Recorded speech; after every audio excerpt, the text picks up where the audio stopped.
Mr. 90. Ito na po, papunta na po kami ng Banda, Quezon. At maliligo kami kay Lola Heaven.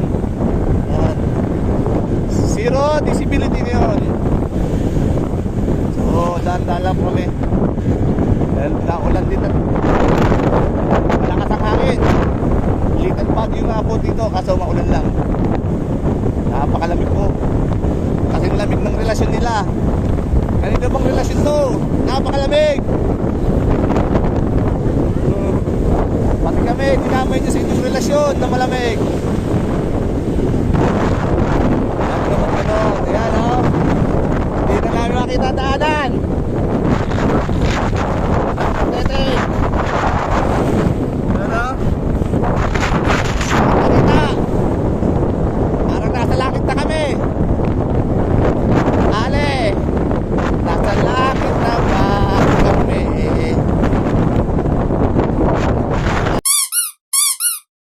Kayo po ba si San Pedro?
What?